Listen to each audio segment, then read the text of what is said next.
Assalamu alaikum. This is one of the cases of our master student, and he had taken a beautiful impression with zinc oxide eugenol. Okay, and looking at it quickly, it looks ideal. However, I want something better for you as a master student. Why? My comment is the following. If you can see the thickness here, if I measure the thickness here from the tray to the material, I find it's thick. It's not a tray with 0.5 or 1 millimeter material over it. What I have is something with 2 or 1.5, 2 millimeters of material in it. That means it's thick. Once this zinc oxide eugenol is thick, that means it was all static. It was not compressed between the tray and the tissue.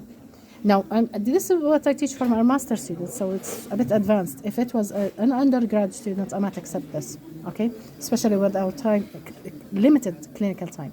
But for a master student, I want you to perfect it. So one sign of any impression, if you want to really gauge any impression, you can use this, you can use a probe, predental probe, and you can enter vertically. How much did it enter?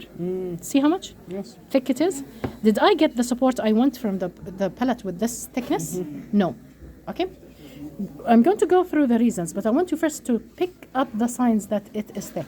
So one, if I'm putting my finger here from this side, okay, and putting from the impression side, it's thick in between my fingers. This is not the tray thickness. It's as an empty tray, okay? If I want to insert, by the way, if you're afraid that you're going to use this impression, this small insert is not a problem because later on it will be poured and you can flake it away from the cast when they pour it as a cast. We call these confined bubbles.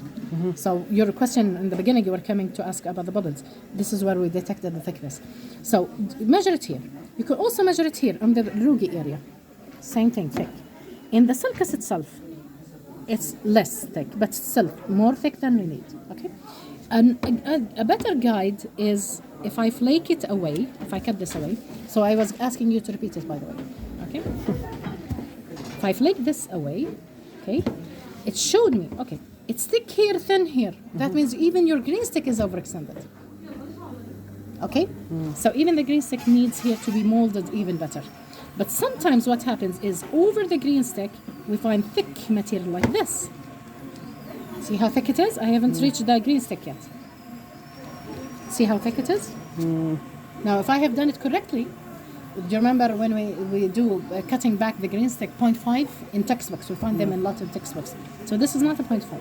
So you haven't engaged the functional position of the sulcus correctly. Okay? So this means this is a thick material. The areas appearing or the areas where it's thin tells me this was overextended even in the patient's mouth. Okay. I'm going to ask you while it's still soft because you just taken it within 5 minutes.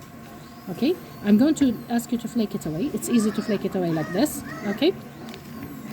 Okay. This is removal of the material. It's easy. But when you come close to the green stick, I prefer scrapping it rather than flaking it because the green stick could fall off while I'm doing this. So why am I'm telling you to repeat this beautiful impression, although it had the anatomy, the free eye, the rugi area fully recorded, and so on. I want you to understand why. The first is the why, because thick material has not done the selective pressure technique. The selective pressure technique occurs when the thin areas are 0.5, the thick areas are 1.5 plus the 0.5, so these are the areas of the spacer added together.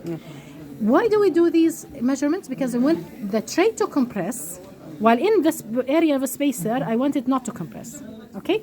If the material over the area of compression is more than 1 millimeter, the function of selective pressure technique has not been achieved. Okay? Yeah. So I want to achieve this function, the selective pressure technique.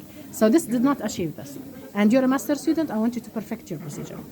Now, reasons why we have reached this problem. So this is the basic reason. It's not applying the pressure selective technique. This is like a static impression altogether. Okay? Although I might measure this, by the way, I might measure, do you remember in my other videos, you've seen it, where I measure with my finger, I might find the material have substituted for the seating problem. Okay? So it did take the same sulcus depth, but the tissue here is not supported. The support areas has not been activated. Now, reasons why does this happen? One, the main reason, okay? What I find from my students, one, they Whenever, because the upper has a gag reflex, and you're always anxious when you put this into the patient's mouth, what happens while you're entering, whenever you find any seating, you begin border molding to be quick. So this hasteness, wanting to be quick, you omit the seating step. There are two steps when you put an impression inside the mouth. You put it in, you orient it left and right, even still before seating even. I want to make sure this is centered. I don't want to go to the left or right. I want to make sure that I'm away from the ridge so it will not bump with the ridge while I'm inserting. Once I've oriented it, I have to seat vertically and then do the border movements. So this is where I tell my students, the orientation you can do it from in front, while you're in front of the patient. Orient it. Make sure it's centered, make sure the handle is beneath the nose. This is out while you're looking at it directly, you're in front of the patient. Once you begin inserting the posterior and the anterior, the initial seating, you can also do it from front. You can sit like this and press like this, okay? But once you've done your initial seating and you're satisfied that the anterior border is away from the ridge, I go from behind the patient. Now I'm behind the patient. I go from behind in 12 o'clock position, and I put my fingers here and here, seat it vertically as much as possible, and then begin border moving. Okay, so the first reason is not seating the tray correctly inside the patient. A second reason, even if you do all of these steps correctly, while you are slowly mixing the material has partially set. It will not have the rheological properties of flowing smoothly and going away. So this is a second reason, that it had partially set because you were slow while mixing. A third reason is the temperature. Today we have it cold, so the consistency of the material is not like warm material. The problem, if I warm the tubes, the setting will be faster. I'm okay with warming the tube. If you have a container with water, for example, 30 degrees, 35 degrees, fine. But here you have to be very quick. You do this when you begin mastering the mixing and quick application of the material. It becomes like running honey. This consistency, the smooth consistency, this is the one we want. We don't want it heavy. When we have these colds, the material cold, while mixing, the consistency and the viscosity itself is already ruined from inside the tubes. Finally, the final reason why is the way you load that material in the tray. If I load the material with this pallet, continuous with this sulcus, that means I have filled all of this with a lot of material. This will cause back pressure, and it will prevent me from seating. It will cause hydraulic pressure. So I could not seat this vertically. No matter how much I press, because a lot of materials are here. So when you load the material from the beginning, I always ask my students, you have the spatula with the impression, do like this, you have a bulk of material, press it inside, flow it over the side. In a final touch, if you bring, not this one, if you can bring, I've seen a student do it yesterday with his finger, or with the back of a wax knife, just scrape away and empty the sulci. I want it as a wash impression. One of the students overdone it, he didn't take the pallet correctly. So excess material is left in the pallet, in the center of the pallet, because I want to record the vault.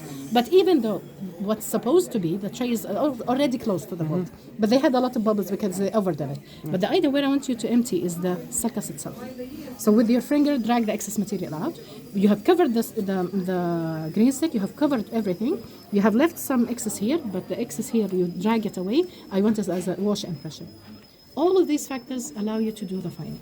Now, the frenum itself, no matter what you see on the frenum, from my experience, now by books, they tell you a green stick should mold around the frenum. But in my experience, I found that green stick is usually cold and it dislocates the frenum. It will cause a lot of adjustments intraclinically. Why do I need to adjust all of this? So I simply, after all border molding, just before placing the impression material, I ask my students to remove a V shape reaching to the tray, okay, and emptying this area around the frenum, because I want the impression to be molded by the frenum, not by the green stick and the tray. Okay, so I empty an extra V shape, and I'm confident that it will be covered by impression material. Okay, and I move the lip, so it will move the upper frenum, a single frenum, so it will move this correctly. I don't apply it to the posterior. The posterior freni, if I simply do the functional movement and the tray is going down, that means the green stick is long and I need to reduce it. Okay? Just quick things for master students level of work. Thank you.